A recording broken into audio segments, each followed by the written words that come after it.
Hello, MA students. Finally, students back again with Aristotle.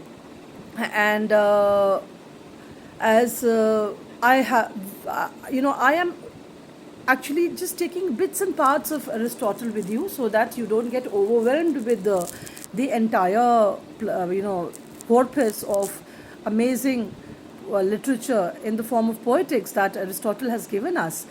I had told you about catharsis. I had told you about tragic hero. We were to do the tragic plot. Okay. Before that, I will just give you a background of what is very important to me. At the time of Aristotle, his teacher Plato's dictum ruled the Greek world. Okay, so according to in those times, the flavor of those times, that epic is like the most elevated of all literary writings. Aristotle was not in favor of that, and Aristotle wanted to say something different, which he said through poetics. He has compared epic to to tragedy. He has compared all the arts to tragedy, and he has tried to establish that tragedy and is and should be the most elevated form of literary writing.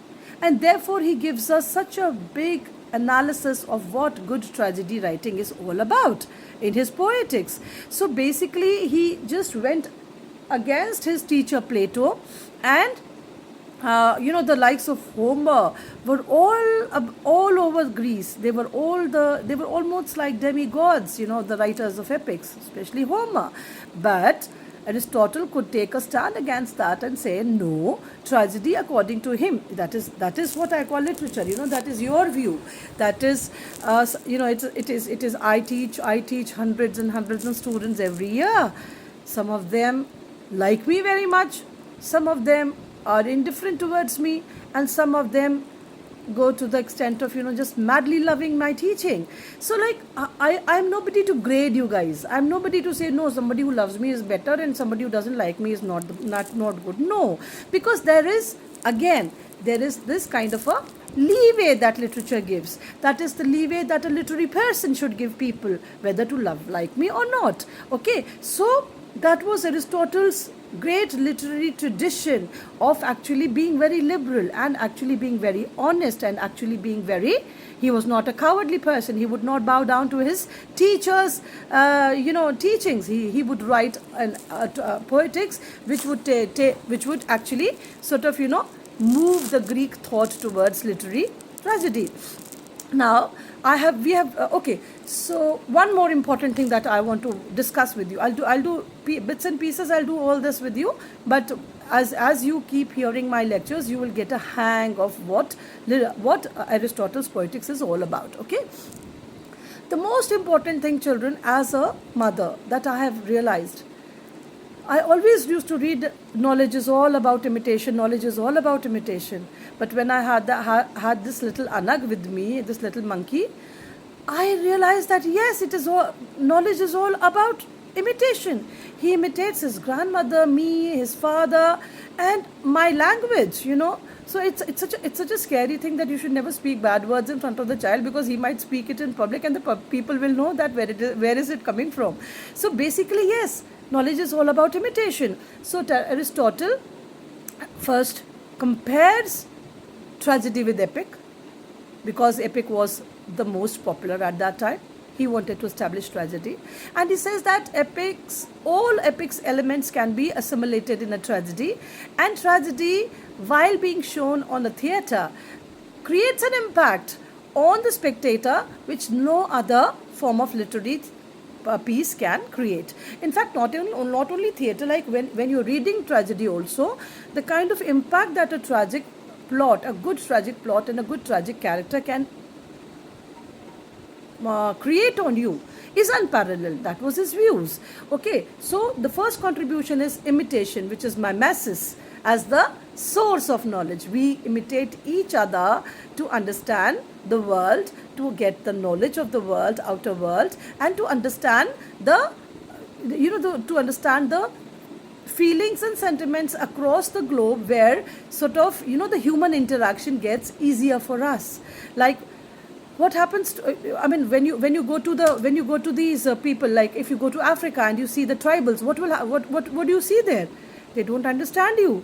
They can just look at you, and they have their own gestures and their own body language to communicate. So basically, that has also been imitated from somewhere. So knowledge is all about imitation. That is one of the greatest contributions of Aristotle. Number two, tragedy.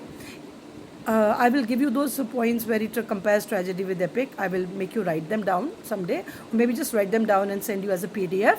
Okay. Then we come to he's talking of tragedy. He's talking about lyre playing, flute playing, dithyrambic, all those things which were popular in Greece at that time, and then he comes to tell you about the important points of tragedy. So this is very fascinating. He said that he called it the mythos, story, plot. We call it the plot. Okay, there are very few the words that have been used by him which we find a complete parallel to, and thankfully mythos is one. He's used it as mythos, which we call the plot or the story. He says it is of two kinds, simple and complex. Now I'll tell you, simple is called aploi, and the complex one is called the peplobagnoi. Okay, now this is very interesting. What happens? I told you about the hero. He has to be from the elevated level of the society, which means a king, queen, maybe a zamindar, maybe a duke, maybe a duchess, something like which we common people are not. He's uncommon. He's from the above strata of the society. Okay, so in the aploi or the simple plot, you have a simple tragedy where there is a good hero, one fatal flaw, hamartia, and then a very important thing is the reversal of fortune, which is called peripetia. Okay, and then there is the recognition of the mistake, the act, the identity of the person who cheated, the identity of the situation which was wrong, the identity of the habit which was wrong, which is called anagnorisis. Okay, so in simple aploi plot, these are one, there will be one peripetia, one anagnorisis. Okay, but in peplogmenoi, there could be stages of their repetition. Okay, or there could be both. In fact, sometimes he says that there is in the simple plot there can be only once, and whereas in the complex plot they could be repeated or there could be many. So sort of many circumstances which led to the downfall. Many have just one habit, but that habit had to create many circumstances, many situations which led to his downfall. Okay, now this is not applicable to tragedy alone. This can be, you can see that this kind of peripetia or anagnorisis could be in poetry also, could be in comedy also, could be anywhere. Okay, but the most important thing beta about the plot that he says is that it has to be of a certain magnitude. ये पूरा एक quotation है जो आपको learn करनी पड़ेगी कि it has to be of certain magnitude, which means that it has to be of a level and of the situations lead one to the other. Okay, आप लोग जब फिल्म्स देखने जाते हैं कभी कभी तो what you say, it was a good film, but the editing wasn't nice, in the sense कि एक से दूसरी चीज़, दूसरी से तीसरी चीज़ जो हो रही थी वो क्रेडिबल नहीं थी. You were not able to believe it. आपको लगा यार ये बीच में से ये दो सीन्स निकल सकते थे. So that editing part he could not say that in so many words that the editing we know editing, but when he said that the plot should have a certain magnitude from which neither something can be subtracted nor something can be added. Yani, in the sense that the tragedy writer's plot should be so crisp, so tight, so believable that not a single scene can be taken out of it and not a single scene can be added to it. Now children, as he said, and this kind of a change or this kind of a peripetia and anagnorisis could be or this kind of a plot which is a simple plot, or the the aploi or the peplomenoi could be of could be in any genres of literature. It could be comedy also, it could be epic also, it could be so many other things, but these were the basic lines that he had laid down. Now Peripatia, Anagnorisis and Hamartia, these are the terms you have to completely remember. Okay, so what you know is a good person, Hamartia the fatal flaw, then comes Peripatia, which is the reversal of fortune, where his life starts changing. He starts going towards his downfall, and as soon as he goes towards his downfall, there is the thought, there is the analysis. Oh my God, what happened? Why did I have to go down that badly? What did I do to deserve all this? And then comes all the then comes all the analysis, and then analysis is called recognition, and that recognition is called anagnorisis. Analysis leads to recognition of the fact or the or the reality or the circumstance which led to the downfall, which led to the peripatia, that is anagnorisis. And anagnorisis basically is the understanding of why this had to happen, why it is a recognition of the fault of the situation, and then there is repentance, but then that is too late. Another thing, very, very important, there was a debate at the time of Aristotle whether tragedy should lead to the death of the protagonist or not. They were discussing whether he should die or not. According to Aristotle, death was important. The end, some kind of bodily mutilation, some kind of death or the end of life to create the impact of tragedy, and if it were to carry a message, to make the message loud and clear that God does not give you a second chance, that destiny or fate does not give you a second chance. So basically, children, these are the things that are so important that you have to understand. You are doing poetics, which was written 3,000 odd years ago, and this is the kind of amazing intellectual blizzarding that is happening, where people like Plato and Aristotle are discussing and debating and creating virtual masterpieces like poetics. Okay, that is my fan following for him, so you'll have to excuse me there.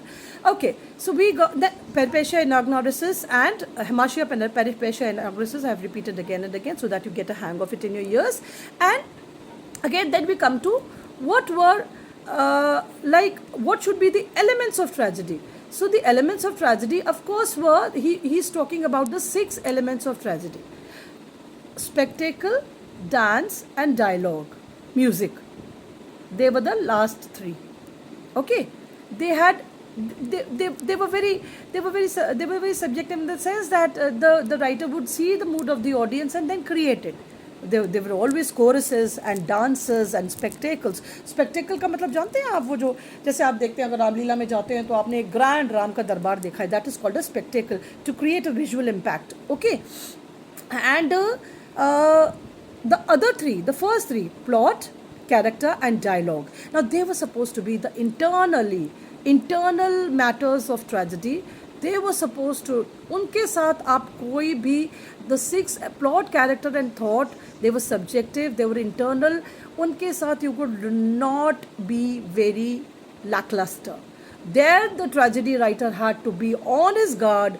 They had to be perfect. I've told you about the plot, which had, and of course the unities we'll talk about someday when I'm doing some other thing I'll definitely talk about the unities that Aristotle thought about or talked about, the unity of time and space. And now the unity of time and space is so important, because once we are going to you do Ben Jonson, where everything is taking place in 3 hours only, with one character in the space, in one place, in one specific time period of 3 hours, with one person.